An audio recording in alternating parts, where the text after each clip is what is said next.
Shut off the sugar and get to the truth about women's health on the Dr. Oz Show. Always delightful to see Dr. Oz. So I got to add, I'm a salt guy. There are a lot of people who, when they have cravings, it's for something sugary. And you kind of say that can be like a boat anchor around your body, the sugar. It really is, for not just weight, but all kinds of health issues. And you know what? It's addictive. Sugar hits your brain like crack cocaine, so it's not surprising it's hard to get off it. So today, a 2-week program to do just that, to break that sugar addiction. And I'm going to walk you through some very simple concepts that absolutely have been proven to work. Some of them are things that are sort of secrets you might not have thought of. For example, if you're someone who really likes to have sweet fruits, and you can't eat grapefruit because it's not sweet enough for you, I've got a little idea for you. Sprinkle a little bit of salt on it. It actually makes it taste sweeter.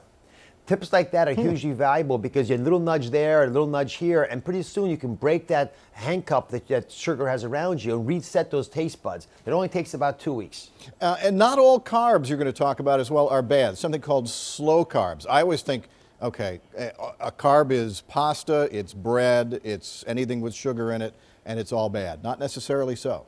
Some carbs are actually valuable for you. Listen, if you eat a completely low-carb diet, you end up being in a bad mood. Carbs are valuable for changing your mood. People know that, so no matter what we tell them, they're going to eat their carbs. But you eat something like a sweet potato, for example, that's a slow carb. It gets absorbed very daintily into your system, doesn't mess up your insulin levels, doesn't stress your pancreas out, and it's one of the reasons that those kinds of carbs are valuable for our viewers. Again, you can mix it up a little bit. You want to have some healthy fats and healthy proteins as well, but the days of just vilifying one whole food group are gone. You're also going to talk about women's health with some of the top women doctors in this country. And one of the topics is one that I hear at my house all the time. Men have an easier time losing weight than women. Is that fact or fiction? It's interesting. It's a little bit of both. Now, these women, just to say, are some of the funniest women on the planet as well. They're very insightful, very real. They happen to be world experts in different female health issues.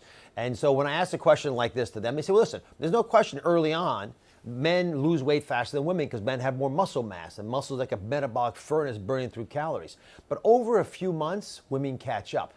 No matter what, long term, what you're doing is what ends up happening to your body. So women have to be a bit more patient. They are in general anyway, and over time they will catch up. On Thursday, you're going to talk about, among other things, why we overeat. And I've heard there's kind of a conspiracy, a food industry conspiracy against us. Is that true? Well, I don't think they do it just to hurt us. It's done because they're in the business of selling products. But unfortunately, we get caught in the middle of all this. And Brian Wansink is joining me. This is maybe the foremost food scientist in the country.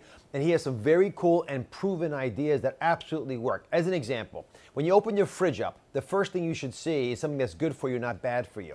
Ironically, we hide our fruits and vegetables in the crisper, so you can't see them. And you put the soft drinks and last night's leftover dessert right in the front shelf at eye level. So you want to mix it up a little bit, and if you can, make the big shift that takes you the produce and puts it in front of you and puts the dessert in the crisper. The same realities are true in the supermarkets, and they're true at work. Simple things that chum the water for bad foods cause you problems. Make it easier to do the right thing, and the right thing will happen. We're looking forward to that. Dr. Oz, thanks. Every weekday at 2 o'clock here on Fox 4. See you then.